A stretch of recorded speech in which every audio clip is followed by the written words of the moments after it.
আসসালামু আলাইকুম ওয়া বারাকাতুহু।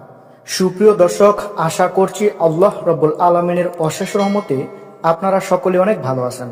তো দর্শক, আজকে আপনাদেরকে জানাবো যে একজন মহিলা স্বামী ছাড়া যে তিনজন ব্যক্তির সাথে সহবাস করতে পারবে, এতে কোনো পাপ হবে না।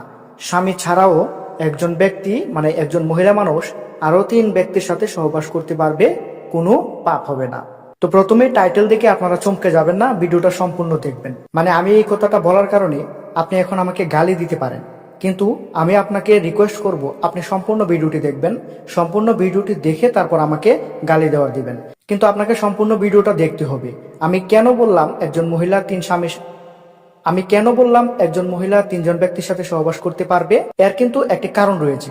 সেই কারণটা আপনারা না জেনে আপনারা ভিডিওটা ক্লোজ করবেন না। আপনি কারণটা জানবেন, তারপর ভিডিওটা ক্লোজ করবেন। অন্যথায় আপনি কিন্তু আমাকে গালি দিতে পারেন, কিন্তু ভিডিওটা যদি সম্পূর্ণ দেখেন তাহলে কিন্তু আপনি আমাকে গালি দিবেন না, আপনার ধারণাই চেঞ্জ হয়ে যাবে। তো চলুন ভিডিওটি শুরু করা যাক। প্রিয় দর্শক, আমাদের সমাজে এরকম অনেক মানুষ আছে, অনেক স্বামীরা আছে যারা নতুন বিয়ে করে প্রবাসে চলে যায়, দীর্ঘদিন প্রবাসে থাকে, 6, 7, 5 মানে যে যেরকমই পারে প্রবাসে থাকে। মানে স্ত্রী চাচ্ছে না সে প্রবাসে থাকুক, তারপরেও স্ত্রীর হক নষ্ট করে সে প্রবাসে থাকছেন তো থাকছেনই, দেশে আসার কোনো নামই নিচ্ছেন না, স্ত্রী সন্তানের হকগুলো পালন করছেন না। এমত অবস্থায় একজন স্ত্রীর করণীয় কি? এমত অবস্থায় একজন স্ত্রী, যেই স্ত্রীর কথা স্বামী শুনে না, মানে স্ত্রী তার স্বামীকে বললো যে তুমি দেশে চলে আসো, আমি তোমাকে ছাড়া থাকতে পারছি না, এটাই স্ত্রী বলার পরেও যদি কোনো স্বামী দেশে না আসে, তাহলে ওই স্বামী নির্ঘাত স্ত্রীর হক নষ্ট করছে এবং স্ত্রীও তার প্রতি অনেক বিরক্ত বোধ করছে। এক্ষেত্রে একজন স্ত্রী তার স্বামীর কাছ থেকে তালাক চাইতে পারবে। কোন স্ত্রী লোকের হক যদি সে নষ্ট করে বা তার ভরণ পোষণে যদি সে অবহেলা করে, তাহলে ওই স্ত্রী স্বামীর কাছ থেকে তালাক চাইতে পারবে। তখন ওই স্বামী যদি আপনাকে তালাক দেয়, তাহলে অবশ্যই আপনাকে আরো একটি বিয়ে করতে হবে। তো আরো একটি বিয়ে যদি আপনি করেন, তাহলে আপনার আগে যে স্বামী রয়েছিল ওই স্বামী ব্যতীত, মানে ওই স্বামী তো বাদী, তো ওই স্বামী ছাড়া আপনি কি করবেন, ওই যে নতুন আপনার যার সাথে বিয়ে হয়েছে তার সাথে আপনি সহবাস করতে পারবেন। মানে যে স্বামী আপনাকে তালাক দিল, তখন ওই স্বামী আপনার জন্য পরপুরুষ হয়ে গেল।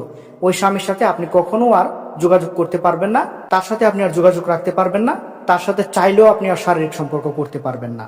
তাই ওই স্বামী ব্যতীত আপনি যে নতুন কাউকে বিয়ে করেছেন, নতুন যাকে বিয়ে করেছেন তার সাথে আপনি সহবাস করতে পারবেন। তো এমনই ভাবে যাকে নতুন বিয়ে করেছেন তার সাথেও যদি আপনি সংসার করতে না চান, তাহলে ওই স্বামীও যদি আপনাকে তালাক দিয়ে দেয়, তাহলে আপনি অন্য আরেকজনের কাছে বিয়ে বসবেন। তো ওই ব্যক্তির সাথেও কিন্তু তখন আপনার শারীরিক সম্পর্ক তৈরি হবে।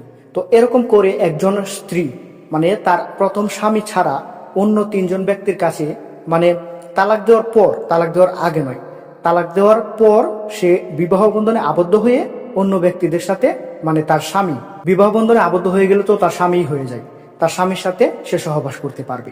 এতে কোনো পাপও হবে না, গুনাহ হবে না, কারণ এটা হবে বৈধভাবে। সোজা কথা বলতে গেলে আপনার স্বামী প্রবাসে আছে, প্রবাসে থেকে আপনার হক নষ্ট করতেছে, এক্ষেত্রে আপনি আপনার ওই স্বামীর কাছ থেকে তালাক চাইতে পারবেন এবং সে যদি তালাক দেয়, তাহলে আপনি অন্য জায়গায় বিবাহ বসে তারপর তার সাথে শারীরিক সম্পর্ক করতে পারবেন, সংসার করতে পারবেন।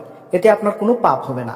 কিন্তু আপনার স্বামী প্রবাসী আছে, এদিকে আপনি পরকীয়া করে বেড়াচ্ছেন, ওইদিক ওদিক ওই মানুষ দেবর আরো যত বিভিন্ন ধরনের পরপুরুষ আছে তাদের সাথে আপনি কুকর্মে লিপ্ত হচ্ছেন। এটা করলে কিন্তু আপনার ভয়াবহ গুনাহ হবে, অনেক বড় পাপ হবে আপনার। এই পাপের কারণে আপনার পরকালে অনেক শাস্তির সম্মুখীন হতে হবে। তাই এগুলো করা যাবে না। যা করতে হবে বৈধভাবে করতে হবে, হালাল ভাবে করতে হবে। আপনার স্বামীর সাথে আপনি থাকতে চান না, আপনার স্বামী আপনার ভরণ পোষণ দিতে পারছে না, আপনাকে পর্যাপ্ত পরিমাণে সুখ দিতে পারছে না, সেক্ষেত্রে আপনি আপনার স্বামীর কাছ থেকে তালাক চাইতে পারবেন। তালাক চেয়ে আপনি অন্য পুরুষের সাথে বিবাহ বন্ধনে আবদ্ধ হয়ে তারপর তার সাথে শারীরিক সম্পর্ক করতে পারবেন। এটা আপনার জন্য হালাল এবং বৈধ। তো প্রিয় দর্শক, আশা করছি আপনাদেরকে বুঝাতে পেরেছি। ভিডিওটি ভালো লাগলে অবশ্যই একটি লাইক করবেন, আমাদের চ্যানেলে নতুন হয়ে থাকলে অবশ্যই সাবস্ক্রাইব করবেন। আসসালামু আলাইকুম, আল্লাহ হাফেজ।